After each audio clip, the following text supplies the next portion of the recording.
The timer just went off, and I wanted to show you our little baby. He has doubled in size. I mean, you can see from the scraper that he's, oh, he feels so nice and smooth. I mean, check that out. I'm gonna give him another like 10 minutes just to make sure that he's totally relaxed. That's all we're looking for right now, is that the dough is relaxed. So another 10 minutes and then I think we'll be good. Welcome back. So it's been a little bit longer than half an hour or even 40 minutes because I had to make lunch and life got in the way. So dough got a little big, but that's all right. So this is what we do now. That's our baby. Oh, so pretty. Let's do squats first, because squats. Oh, he tooted. All right, so should be plenty loose. So, you know, Jacob, Sam and I, like, just And got babies. let's cut this. Let's cut it into 8. I did that before, and it worked out well. So I made it into square or rectangle. I'm gonna cut that in half, and then I'm gonna cut that. I was online 16 hours ago. Okay. Now I have 4. Just cut these each in half. And this way we have almost the same sizes. But I am not actually gonna fuss over the weight today. So now I'm gonna pre-shape. Almost in the same way that I did for the brioche donuts. But now I'm just pulling it together because I don't want to roll them.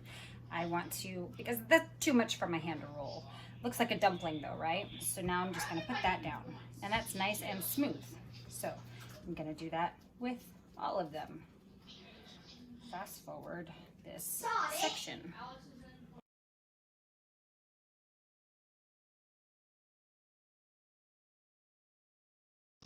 So this is the last one. I've got the rest of them done.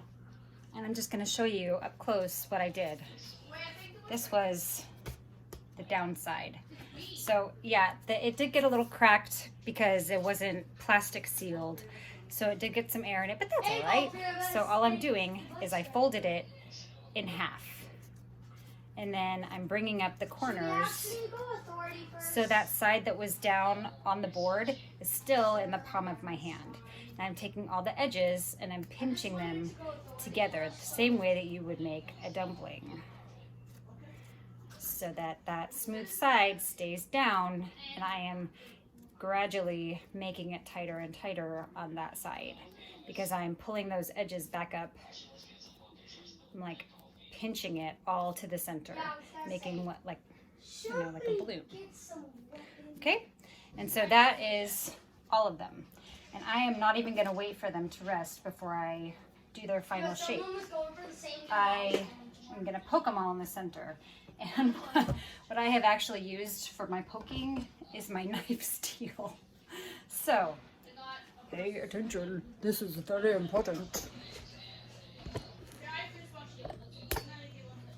So I'm gonna poke it in the center. I've already killed a dude. All the way through. Ooh, great hack. Okay. I'm gonna put my finger in the center. See, I'm not even kidding.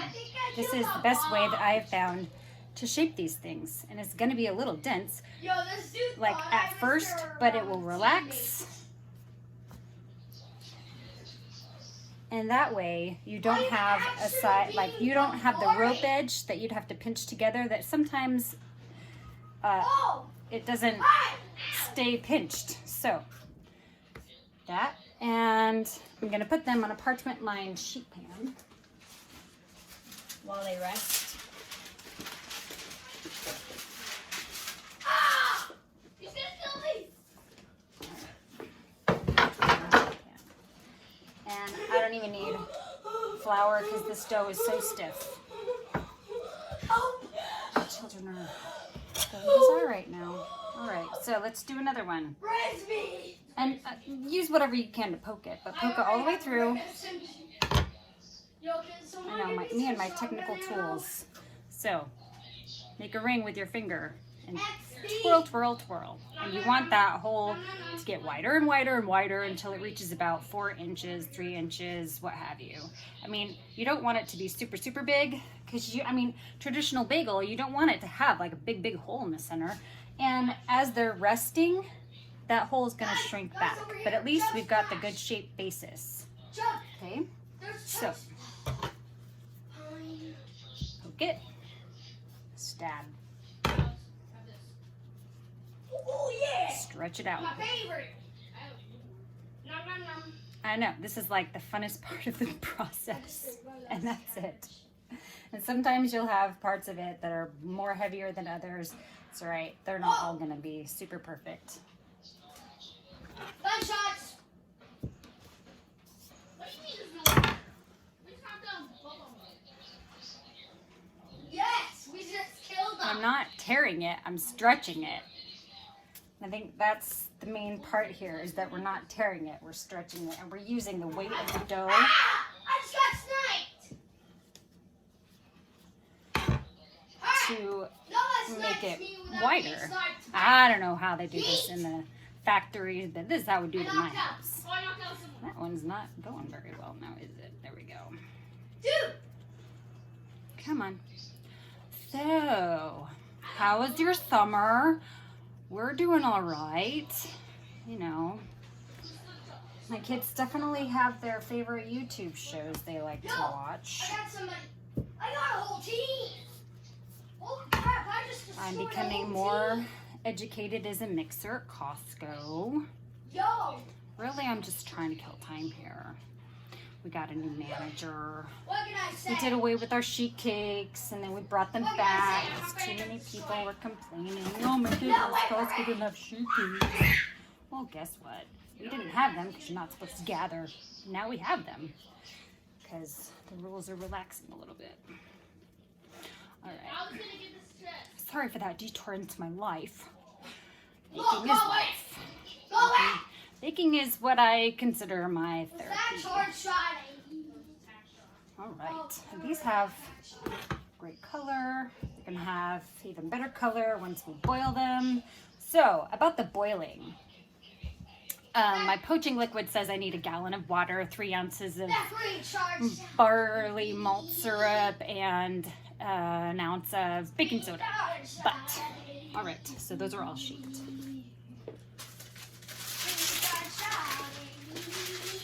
And I'll do 4 in a pan because these will totally get bigger. Okay.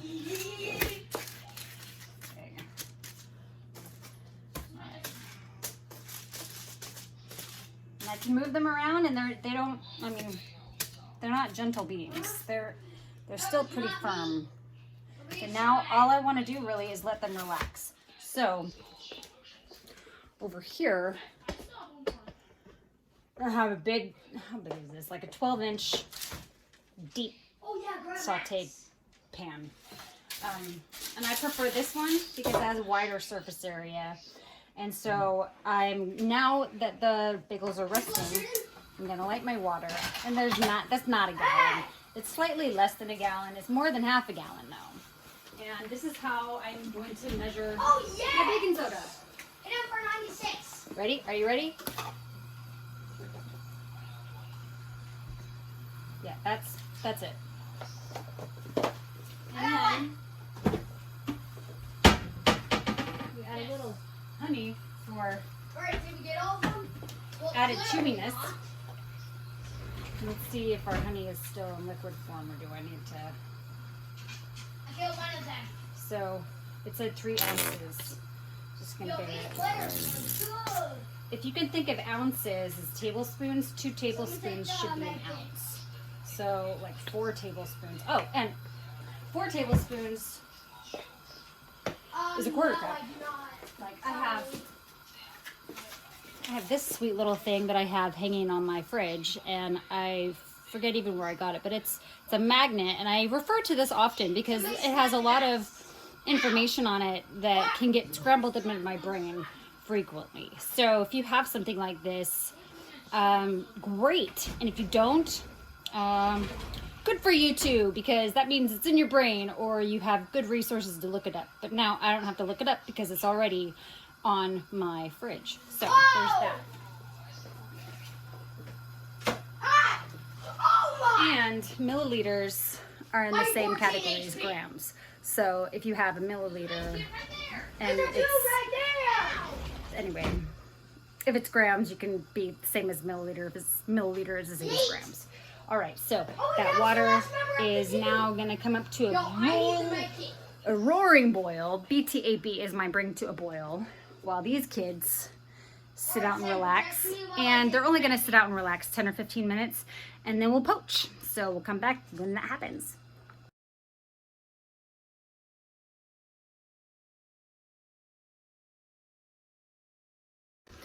Okay, it's time. All right, so here we have our lovely bagels. Here we have our lovely poaching water, and it is rolling.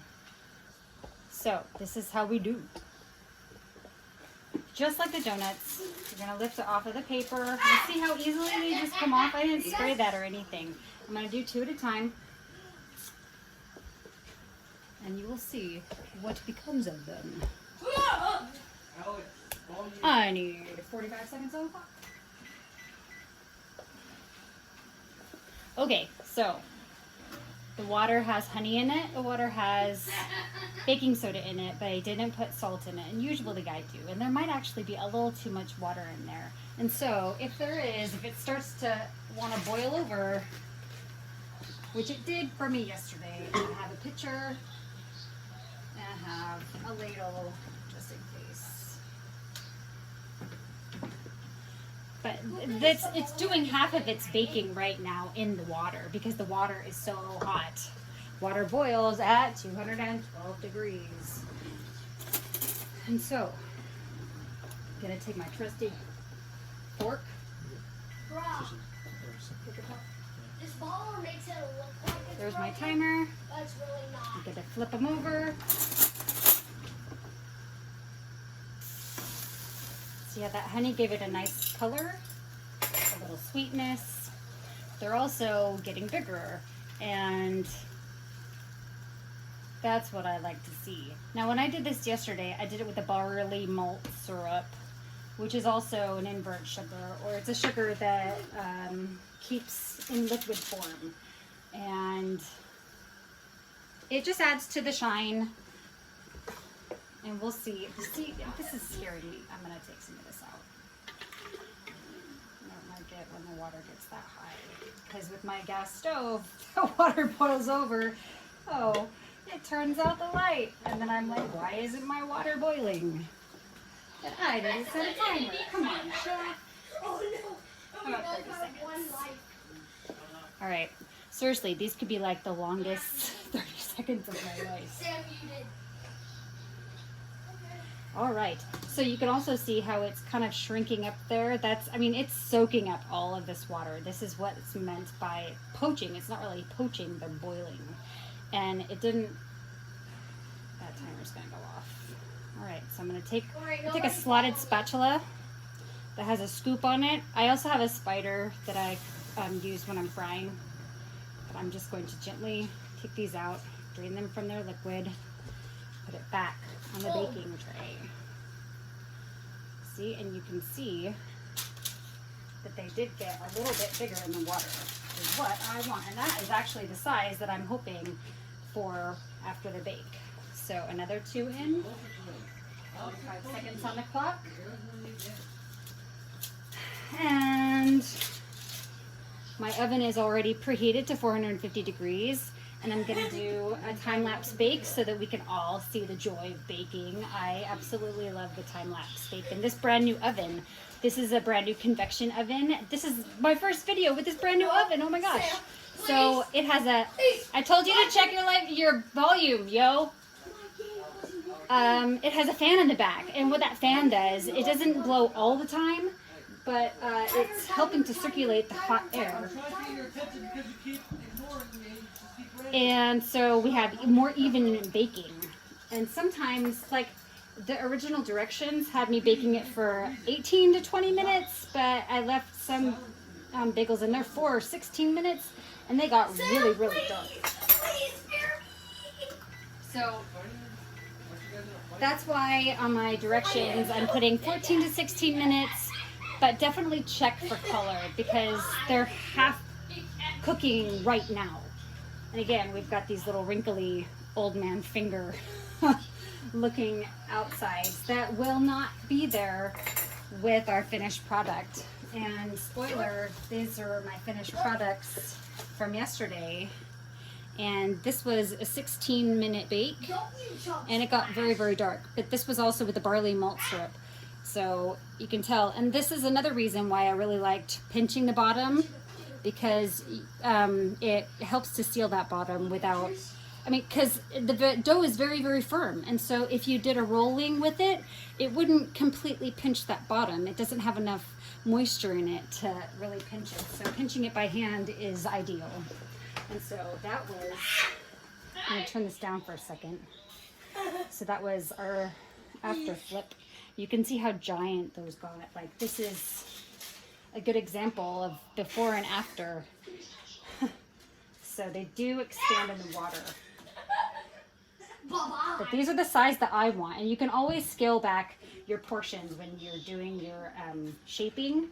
I want big bagels. I want meal ready bagels. So now into the oven,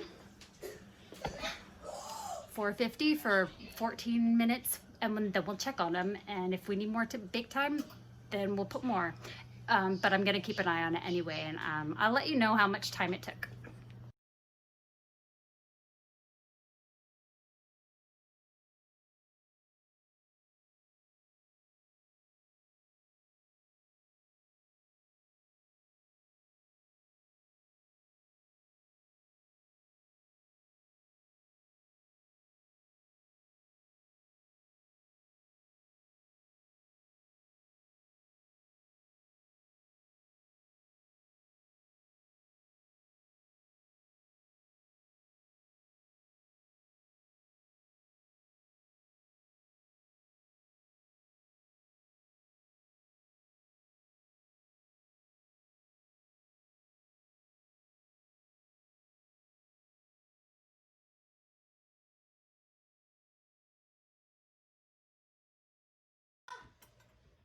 So this concludes our bagel demo.